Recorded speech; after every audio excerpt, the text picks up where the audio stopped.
salaamaaleykum waa Sénégal maa ngi leen di nuyu di leen ziar man la seen mbokk seen xarit seen sœur Dado Camara la révolté ñëw di tontu Aïssata Tall Sall parce que gis naa ñenn ci waa APR di ko challenge par rapport ak li mu wax naan qui a dit ça c'est El Malick di lui d'aller s'occuper de son transport xaw ma nu mu ko waxee noonu te du loolu la wax looloo taxoon ma ne nag naa ko tontu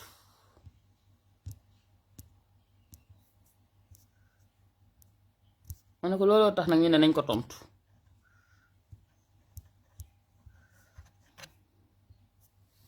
waaw donc ñu ngi ñëw tontu Aïssata Tall Sall parce que li may njëkk a tontu ci moom dafa ne ci conférence de presse am boobu mu doon def qui a dit ça c'est El Malick. C'est qui El Malick? Le ministre des Transports. Dites-lui d'aller s'occuper du transport. Maanaam mooy lan du juriste warta wax ci droit foofu lañ lay njëkk a tontoo te vidéo bi dañoo bëgg lépp lu lay tontoo ñu teg ko ci ay texte maanaam yow xam nga texte yi lu ñu wax xam naa ne gënuma la kaa xam man apprenti juriste mais dangaa tàmm jël texte yi di ko fowe dangaa tàmm jël texte yi di ci njublan dangaa tàmm jël texte yi di ko manipuler. Aïssata Tall Sall suñu droit pénal dafa wax ne nul n'est censé ignorer la loi maanaam lan kenn mënta taxaw ne xawma lu yoon wax mu tegaat ci ne on ne saurait évoquer l'ignorance de la loi pour éviter son application maanaam bés bu ñu la jàppee ci kanamu yoon munoo pour génn ci loxo yoon nga ne man kat xawma woon lan la loi bi wax ba tax juge bi bañ laa daan kon suñu la nee benn nul n'est censé ignorer la loi ñaar ñu ne la on ne saurait évoquer l'ignorance de la loi pour éviter son application loolu mooy lan mooy ñëpp dañoo war a jàng yoon am sañ-sañu wax ci yoon ndaxte yoon ci boppam moo la ne ñun ñëpp xam yoon ba pare ne la képp ku am problème ak yoon munoo lay taayalee sa ñàkk tëj bu ñu la war a tëj ne xaw ma woon yoon kon loolu rek nga war naa tax sénégalais bu ko neex mun a wax ci yoon pour nga wax ci yoon nag nekkul ne forcément dangay dem dafa des études juridiques mais tey mën nga ñëw nga ne ah Dado yow de jàng nga droit bi lan la wax ci lii ma wax la ko ci làkk bi nga dégg su ma déggee làkk boobu nga mën caa wax ndax loolu code pénal moo ko wax moo ne nul n'est censé ignorer la loi on ne saurait évoquer l'ignorance de la loi pour éviter son application Aïssata Tall Sall loolu rek laa lay wax. ba tax na waa APR yuy jël loolu di ko challenge ñu ngi challenge seen musiba ñu ngi challenge loo xamante ni day wane seen ñàkk xam ñu ngi challenge li nga xamante ni day wane seen ñàkk am xel bu xarañ ndax sa xel su xarañee ñu ne la code pénal lii la wax nul n'est censé ignorer la loi kenn mënta taxaw ne xawma lu yoon wax kenn mënta jëfandikoo wala samp ci ne xawma lu yoon wax ba tax yoon du dal sa kaw kon bon ku nekk da nga am sañ-sañu wax ci yoon. Aïssata Tall Sall première chose loolu lañ lay répondre nga ñëw ngay wax nga ne yaa ngi wax sur ce que l'on appelle le principe de la non-rétroactivité la loi ne réagit que pour l'avenir ñu ne la mais le principe de la non-rétroactivité se heurte à des limites d'abord le principe de la non-rétroactivité se heurte à des limites parce que en droit à chaque fois ñu dégager un principe général dañuy dégager ay limites quelles sont les limites du principe de la non-rétroactivité su ngeen déggee ñu ne principe de la non-rétroactivité mooy lan mooy ci en droit dañ la ne loi bi bés bu ñu ko voté ba mu jàll ba publier ko loi bi lan lay gérer mooy li ñëwagul mais li ñëw ba pare mënu kaa gérer mais loolu c'est un principe général c'est ce qu'on appelle un principe général mais un principe général se heurte à des limites et le principe de la non-rétroactivité se heurte à 2 ou 3 limites. Première limite, on dit que les lois pénales plus douces rétroagissent. Les lois pénales plus douces rétroagissent. Pourquoi? Je vais vous donner un exemple bu gëna ndaw ndaw. Tay xam nga bu ñëk viol délit la woon après la nekk crime. Légui su nekké ni bi may def acte de viol bobu temps viol ci arsenal juridique bi délit la woon ñu japp ma atté guñ ma. Entre-temps, ñu dem Assemblée nationale criminaliser ko. Dañu naan cette loi là ne rétroagit pas loi bi nga xamantene ni moo defoon peine correctionnelle bi man loolu lañ may àttee donc loi bi def crime loi bi def viol crime dañ koy àttee pour ñu violer gul mais ñu ne la si la loi pénale elle est plus douce dañ koy day rétroagir maanaam man ma def viol fekk bi may def viol comme ni jamono ji viol crime la ñu jàpp ma atteeguñ ma yóbbu ma chambre criminelle atteeguñ ma ci diggante bi ñu dem assemblée nationale ne léegi bu ñu defati viol crime mais nañ ko def délit suñ ko defee délit man je bénéficie de cette loi là loolu mooy première limite bi. Donc je reprends, le principe de la non-rétroactivité des lois pénales existe mais se heurte à des limites parce qu'on vous dit qu'une loi pénale plus sévère ne rétroagit pas mais une loi pénale plus douce rétroagit. loolu benn la. Deuxième bi ci say explication ma dégg nga wax le principe des droits acquis. En droit pénal, il n'y a pas un principe de droit acquis. En droit pénal, on ne peut pas parler de principe de droit acquis. Parce que principe de droit acquis, moi, je sais que am nga ko ba pare, même si nous voulons ko changer, yow loolu dootu la concerner parce que am nga ko sa moomeel la. Loolu ci droit administratif lañ ko gën a xam. Je donne un exemple. Tey ñu ne la soo amee BFEM mun nga jàngale école primaire nga am BFEM dem di jàngale école primaire ñu dem ba ci yàgg ñu ne léegi pour nga mën a jàngale école primaire foog nga am bac mais est-ce que loi boobu génn ne foog nga am bac day tax ñi amoon BFEM di jàngale école primaire yépp ñu ne leen déedéet léegi dootoo leen jàngale école primaire parce que bi ngeen di jàngale école primaire BFEM la déedéet cette loi là ne dispose que pour l'avenir. Cette loi là cette nouvelle loi ne peut disposer que pour l'avenir. Il faut gis nga droit xel dong la nit ñi dañuy nekk fii di bandilu foog le droit lu nekk le droit bon sens la xel la. Je reprends très bien. On parle de principe de la non-rétroactivité. Elle a parlé de deux choses. Trois choses sax la wax benn dafa ne El Malick bu mu ci wax ndax tout le monde est juriste moom ministre transport la ñaareel bi mu ne il y a le principe de la non-rétroactivité des lois. Troisième chose bi mu ne kii nu mu tuddati sax le principe du droit acquis ma ne ko ci fi nga waxee ne ñëpp dañoo bëgg a nekk juriste ku nekk di wax ci loo xam ne yoonam nekku ci dañ koy dindi ci xam-xam nuñ koy dindee ci xam-xam suñu droit pénal moom moo wax ne nul n'est censé ignorer la loi on ne saurait évoquer l'ignorance de la loi pour éviter son application maanaam suñu yoonu réew moo ne kenn ñëpp a xam yoon te kenn munta ñu jàppale di la àtte nga ne xaw ma woon ne yoon lii la wax ba tax duñ la tëj comme que ñëpp a xam yoon te kenn munta basé sa défense ci xaw ma woon lu yoon wax ba duñ la tëj kon bon ñëpp a war a wax ci yoon ñu ne la loi est rendue au nom du peuple et pour le peuple lépp lu ñuy àtte ci tribunal yi ñu ngi koy àtte ci turu peuple bi muy ki jàng ak ki jàngul ñu ngi koy àtte ngir peuple bi kon peuple boobu ku nekk dañ caa war a wax ak nañ ca xamee nga ne le principe de la non-rétroactivité ma ne la c'est un principe fondamental qui existe on te dit que le principe c'est que les lois ne rétroagissent pas le principe c'est que les lois ne doivent disposer que pour l'avenir mais képp ku jàng droit xam nga ne le droit supposer un principe ce principe là day heurter à des exceptions par exemple le vol de bétail suñ ko jëloon actuellement jamono ji may wax ak yow vol de bétail dañ ko criminaliser am na ñu jàpp ñu toog chambre criminelle di xaar ñu àtte leen parce que le vol de bétail est un crime waaw suñu demoon ba ci yàgg ñu ne prison yi dafa bëri nit léegi daal vol de bétail nañ ko génne ci crime yóbbu ko ci délit ñu dem assemblée nationale voté ko muy délit képp koo xamante ne nii defoon nga vol de bétail tu n'es plus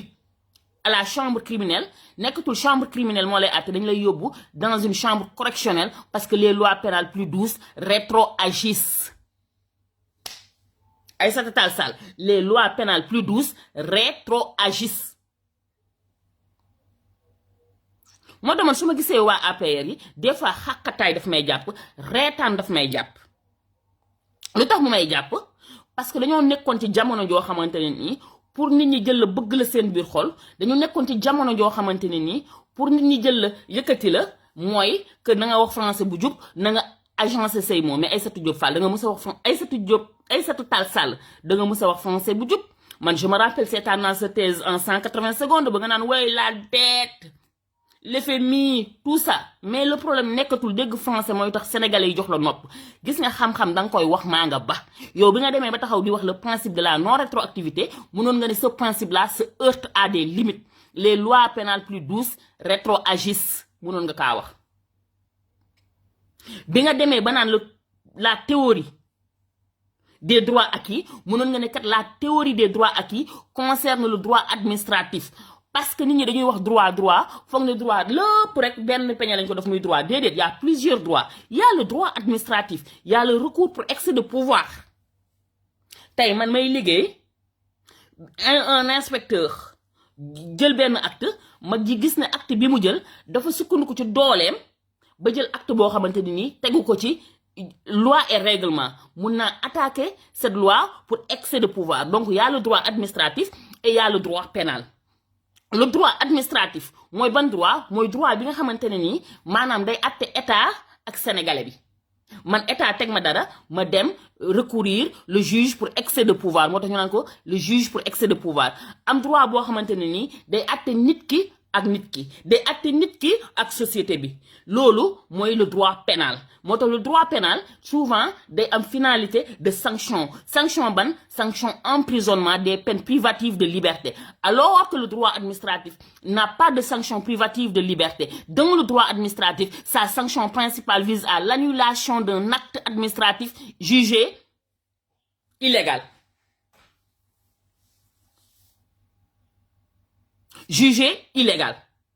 léegi yow nga ne le principe la théorie des droits acquis lan mooy droit acquis mooy loo xam ne am nga ko ba pare kenn mënatu kaa nangu léegi principe des droits acquis wala théorie des droits acquis mun nga ko def ci droit pénal te ñu ne le droit pénal ñaar nga tooñ da nga tooñ sa moroomu nit ba pare nga tooñ société bi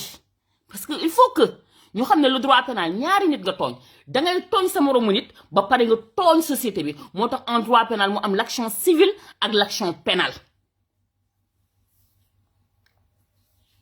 tey soo ma violé man tooñ nga ma ci sama intégrité physique loolu man nga tooñ nga ma mun naa demander ne jox ma lii pour nga dédommager ma mais l'action publique mooy action bi nga xamante ni dañu ne yow non seulement violé nga daado tooñ nga daado parce que ci jëmmam nga violé mais tooñ nga société bi parce que soo violé benn jigéen société bi yëpp nga tooñ société boobu ñoo lay def sanction pénale ñoo lay yóbbu kaso mais man en tant que tooñ bi nga def sama jëmm dañ la naan dédommager nit bi toute personne qui cause un dommage à autrui est tenue à réparation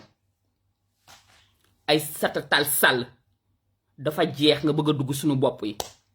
ak ñoo la fan woon gis nga yow ak Ismaïla Madior Fall yéenay sama gàcce gu gën a rëy Ismaïla Madior daf ma yoroon droit constitutionnel Aïssata Tall Sall ma lay seetaan en tant que brillante avocat loolu taxoon ma am mbégte pour jàng un jour droit am bëggoon nekk mbégte nekk un jour femme juriste bi ma la gisee ngay wax loo xamante ne ni dëppoo na ak dëgg te waxoo ko ndax dangaa ñàkk xam waxoo ko ndax dangaa maîtriser wul droit parce que yow maîtriser nga droit dégg nga droit mais danga ko wax parce que tout simplement alalu àdduna moo la ko jaral danga ko wax parce que sa bakkan moo la ko jaral lii moo métti tey doomu sénégalais yi la théorie des droits acquis mënuñ ko wax ci droit pénal parce que la théorie des droits acquis su amoon tey en droit pénal kon lan mooy am mooy man tey mën naa rey nit après ñu ne amnistie nañ ko après selon la théorie des droits acquis man je suis exempt de sanction kenn du ma tëj déedéet ñetti tontu yi dama lay woon naa la ko tontu ci en me basant sur des textes de droit donc yow li nga wax yëpp dara amu ci dara dëppoo ci dëgg ku mu neex Sénégal am nga sañ-sañu wax ci loi pourquoi parce que suñu code pénal moo ne nga jàng droit ak nga ñàkk jàng droit nga dégg français ak nga jàng dégg français suñu droit ñoom dañ la considérer yow monsieur Wade mu may seetaan yow keneen ak keneen que xam nga droit te bés boo amee jafe-jafe ak yoon munoo ne man de xaw ma woon ne yoon lii la wax ba tax kenn du la tëj comme que loolu la yoon wax kon maanaam ñun ñëpp nous sommes censés connaître la loi soo koy def par contraire si on dit personne n'est censé ignorer la loi cela voudrait dire que tout le monde connaît la loi même si c'est pas vrai nga wax le principe de la non rétroactivité nga waroon a wax ne En droit, il y a un principe général qui est posé, mais c'est un principe qui se heurte à des exceptions. Les lois pénales plus douces rétroagissent. Seules les lois pénales plus sévères ne rétroagissent pas. C'est ce qui est dans l'arsenal pénal. Li, ñu jël ko des fois jël dara yóbbu ko crime, des fois ñu jël crime yóbbu ko délit. Ñu ne léegi nag li nga def su nekkee bi nga koy def crime la woon après ñu yóbbu ko délit kon loi bu bees boobu day daanu sa kaw mais su nekkee bi nga koy def délit la woon après ñu yóbbu ko crime kon loi bu bees boobu sa yoon nekku ci foofu loolu les lois pénales plus sévères ne rétroagissent pas les lois pénales plus douces rétroagissent mooy exemple bu ma leen jox gis nga droit suñ ko jàngalee ci kàllaama bi ñu dégg ak a yomb xam nga li ma wax nii tey même ku demul fac droit danga ko xam parce que comme ni ma leen ko mës di waxee suñu waxee crime doomu aadama yu bari dañuy foog ne le criminel mooy ku rey nit dañuy foog ne le crime mooy ki nga xamante ni nii dafa nekk un criminel maanaam ku rey nit déedéet dañu ne en droit il y a ce que l'on appelle la classification tripartite du code pénal article boobu dama koy wax di ko waxaat parce que loolu mooy fondement droit pour nga mën ko comprendre tripartite il y a 3 maanaam droit dañoo jël ñaawteef yépp daal di ko diviser ci ñetti pàcc contravention délit crime ñu ne la léegi ci lan lañ basé wu ba buñ koy diviser ñu ne ci la gravité de l'infraction commise infraction bi nu muy gën a rëyee crime la nu muy gën a digg doomoo délit la nu muy gën a moins grave contravention la ngay dawal takkoo sa ceinture de sécurité tu as commis une infraction mais une infraction contravention. Ah, monsieur Wade, merci beaucoup.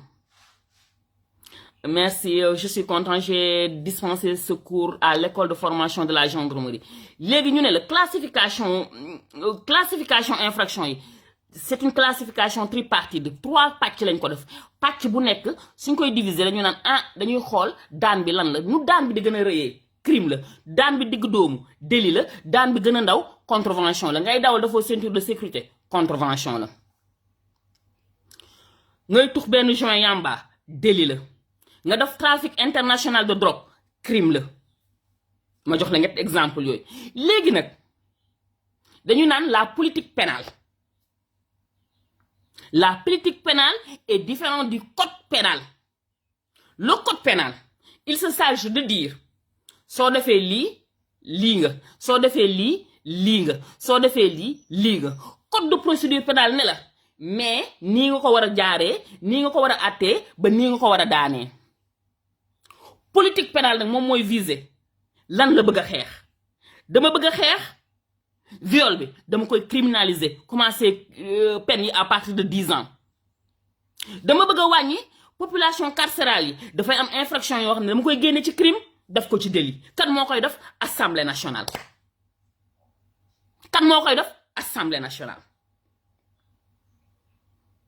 yow Aïssata Tall Sall ngeen nekkoon seen 14e législature nit ñi di leen naan prison yi dañoo bari nit foog ñu daf ba prison yi wàññeeku ngeen jël benn loi bu nga xam ne loi musu kaa gën a bon changer code pénal bi changement yoo xam ne changement musuñ kaa gën a bon mooy lan mooy le change mooy li ngeen indi l'article 249 du code pénal loolu moo taxoon ngeen mun di tëj ci nu mu leen neexee di yóbbu instruction ci nu mu leen neexee ci li ngeen xamante ne nii dara du ci dëgg dara du ci yoon mais lan la amoon ngeen majorité mécanique parce que ci code pénal loi bu bees ba ca 249 dafa ne sera considéré comme terroriste toute personne qui aura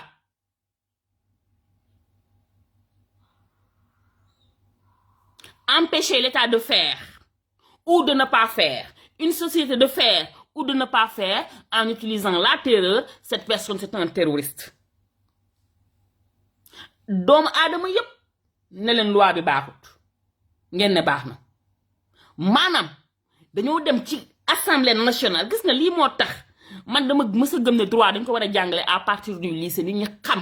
nga xam ne assemblée nationale su doon voté loolu tey ñëppay mën a jóg mais boobu temps ñun dañoo wax bay bëgg a dee mais nit ñi xamuñu woon la portée de cette loi après la ñu gis rek ku ñu jàpp rek ne la terroriste nga parce que article 249 bi dafa ñëw mu ne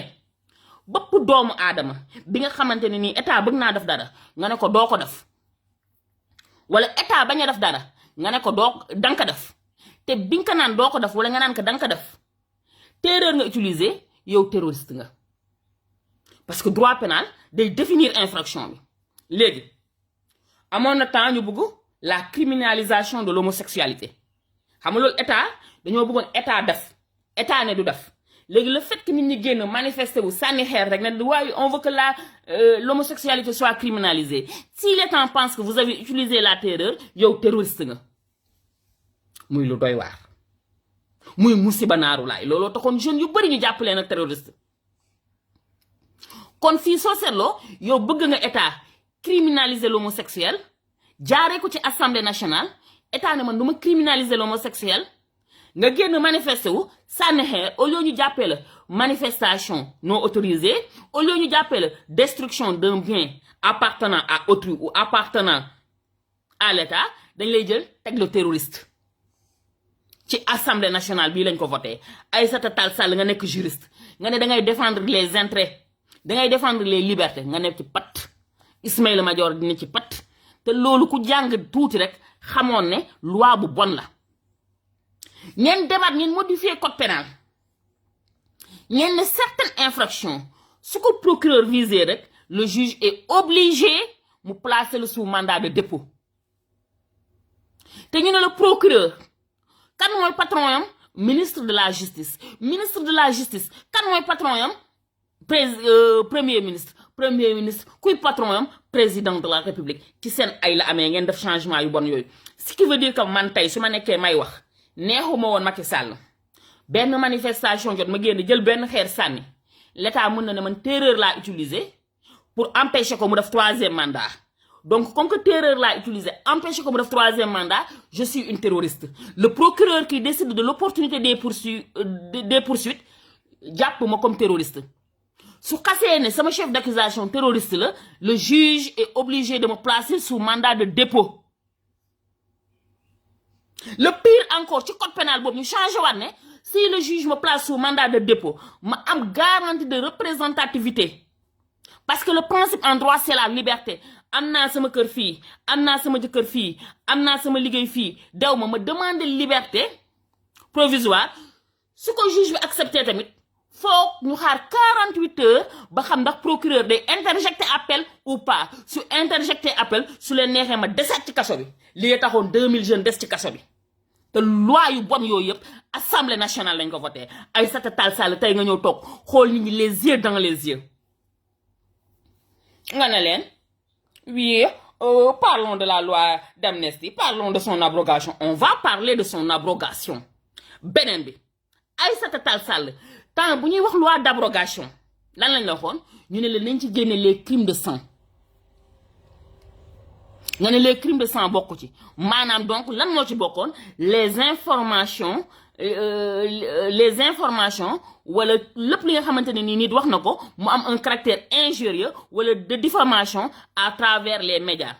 loolu nga waxoon nga dem commission des lois da ngeen ko changer bëgg a jël crime de sang yi dugal ko ci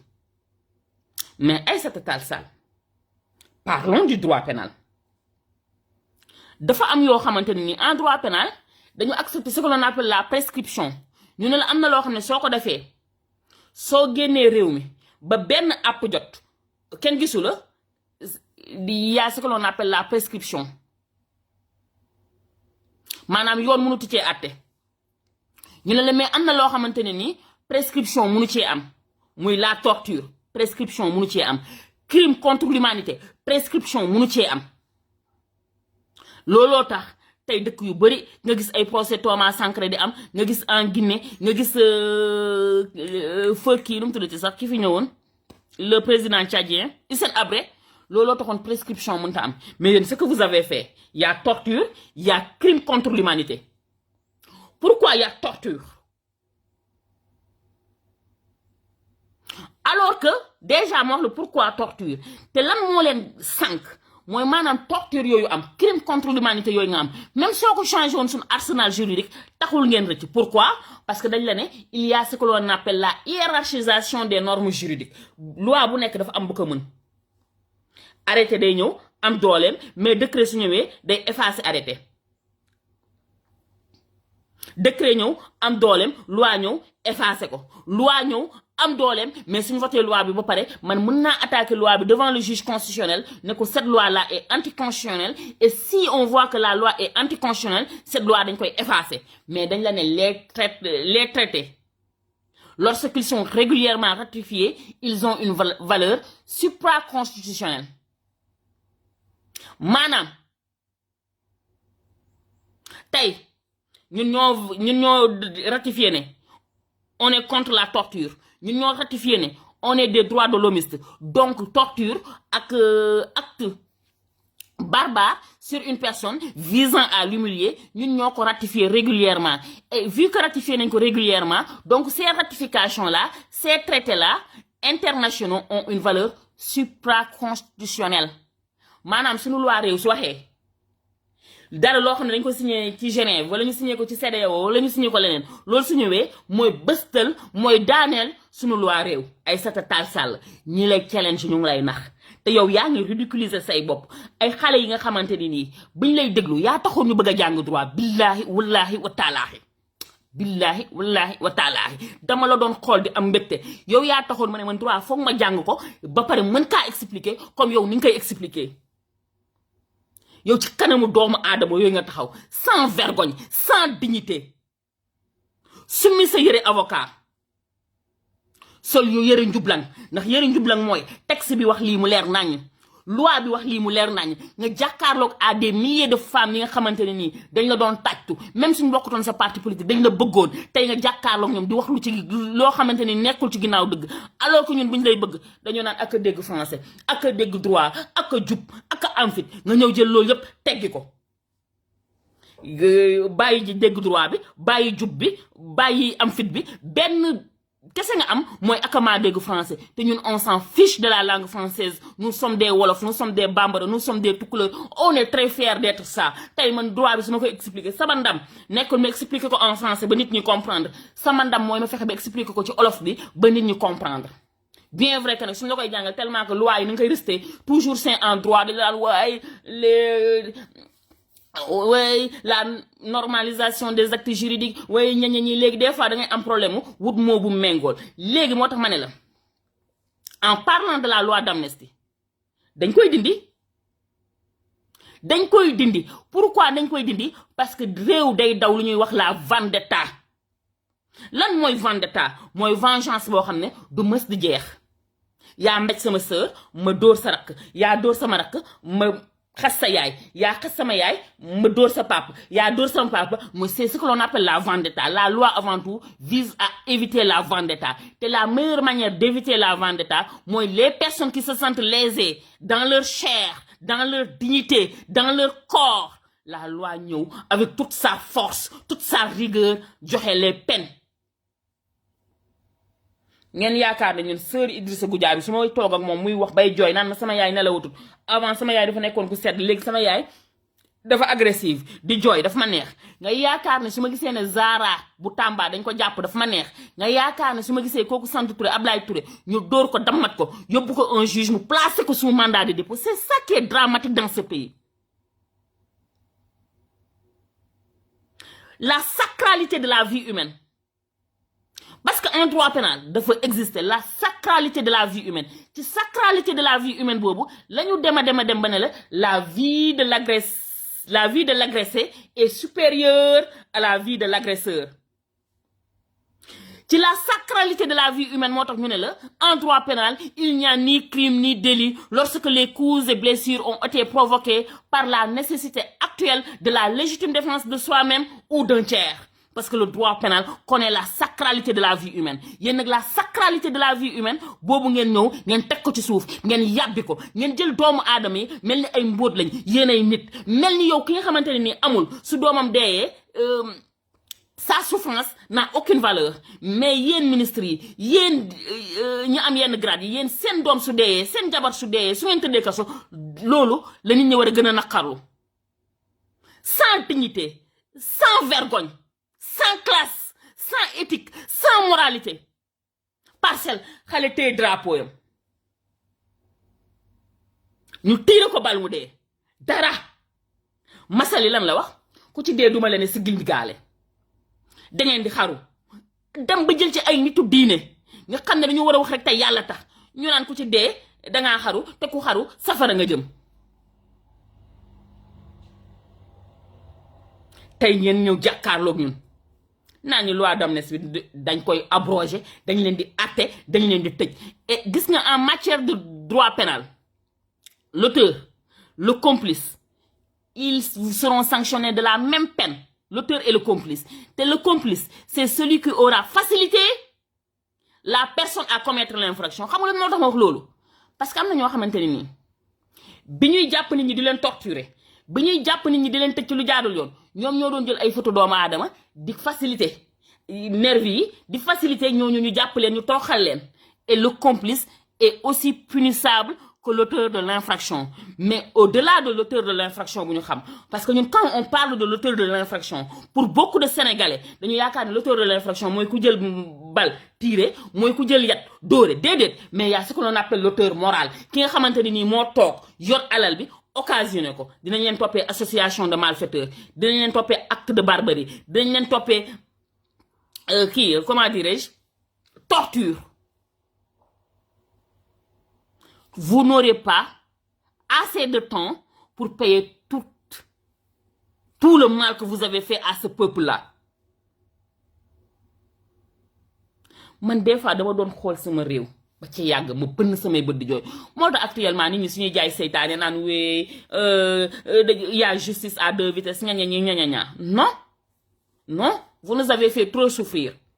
Beaucoup trop souffrir ba suñuy wax ak yéen dañuy wax ak yéen ci haine balaa may dee ñu ne la réconciliation nan ngay jubóog nit ku rey sa doom looy jubóog moom nit ku la jàpp dafoo dara ngay góorgóorlu. Instigateur très bien monsieur Wade très bien l'instigateur donc y a l'instigateur ki nga xamante ne ni moom du jóg wàcc ci terrain bi daf ko mais moom mooy fexe placer ay pions yam joxe xaalisam joxe matériel am ba yëf yi am. Ba tey l'instigateur day différencier wu ak l'auteur moral. Auteur moral tey jii yaa premier auteur mooy ki nga xam ne moom moo jóg jël pistolet wala mu jël yatam mu dóore kooku c'est déjà l'auteur principal. Mu am l'instigateur ki nga xamante ni moom moo jël alalam jël ay yatam jël ay pistolet joxe ko c'est l'instigateur. Mu am ki nga xamante ni mooy auteur moral mooy ki nga xam ne moom day taxaw du joxe pistolet du joxe alalam mais day taxaw di naan waay waroo leen kaa nangu nan ngeen def xanaa du ñoom ay jeunes rek la ñu am waaye yéen mënoo leen def nii waaye yéen ministres yi ngeen fexe ma jox leen ministère jox leen alal ngeen fexe ba ki nga xamante ni ay militants yi nekkul ministre amuñu alal ngeen fexe ba ay militants yi ñëw di troubler l'ordre foofu lu ngeen di def gis nga kooku day jouer ci psychologie nit ñi pousser leen à la commission de l'infraction. Lui c'est un auteur moral te Macky Sall était un auteur moral. Parce que si on a ouais ku perte sa localité duma la fal dama lay dàq. Donc tu te dis pour ma bañ a perdre sama localité naa jël sama alal naa jël alalu réew mi neexalee ko pour bañ a perte sama localité. Donc tu fais un détournement tu fais un vol. Le vol que tu as commis l'auteur moral Macky Sall lay doon. Macky Sall lay doon parce que il t'a poussé indirectement à voler. Il t'a poussé indirectement à voler. L'instigateur nag mooy dage bi nga xamante ne nii ki nga xamante ne nii moom du sàcc xaalis bi mun na la woon pax yi bën yi trou yi fan ngay jaar def surfacturation ba am ko. Le plus grand échec bi régime bi mën a am mooy mu toog fi première 5 ans te tëjut ministre. Peut-être Macky Sall sax ay poursuitam dina jafe ndax moom buxkat la tàppet la lu muy soxor noonu la nekkee buxkat tàppet. benn fulla la mën a am mooy su amee police am gendarmerie am ay criminel am yu ko wër am ay sanguinaire am yu ko wër mu mën a dal ci population yam ray leen tuur seen deret génne seen rongañ ca lay amee fit. Fii la dem France naan les tirailleurs sénégalais ay xariti français yi lañu woon parce que ñoom au moins dañu doon am dessert. Nit ku ñàkkee noonu dignité nit ku ñàkk gëmee noonu boppam musuma kaa gis. Macky Sall a été une erreur de l'histoire. Macky Sall a été une loque de président loo ko bëgg a wax xepp. Mais nag mes amis monsieur Wade kontaan naa trop ci say participation vraiment gis naa à chaque fois da nga may suivre certainement après soo ma jëlee ci Messenger on peut échanger nos numéros xam naa ne su ma la jegee xam-xam laay jël ci yow su ma la jegee daraja laay am ci yow su ma la jegee tamit gëneel laay am ci yow ma sàkk ko en direct Wàdd ñu ngi lay ziar di la jox sa wàccuwaay vraiment kontaan naa bu baax a baax ci yow parce que man dama lay suivre bu baax à chaque fois yaa ngi may suivre ci messenger dinaa la jox sama numéro de téléphone personnel su ko defee ñu mun di déggante nga may yokk xam-xam di ma gindi su nekkee wax naa baat boo xam ne jaaduwul nga ne ma lii kat jaaduwul waroon nga ko waxee nii loolu moom dinaa ci kontaan trop donc live bi dama waxoon damay def live bu gàtt maa ngi sant ñëpp di gërëm ñëpp di ñaan ñi nga xamante ne nii fal nañ leen yal na yéen bi oyof toll seen kaw mu nekk député yi comme mu nekk waa exécutif ni na yéen bi oyof toll seen kaw ces délinquants ces criminels ces assassins qui nous ont fait pleurer qui nous ont fait perdre nos parents qui nous ont fait perdre notre liberté notre emploi notre argent ils seront traqués comme des malpropres donc à tous je vous dis un grand merci bisous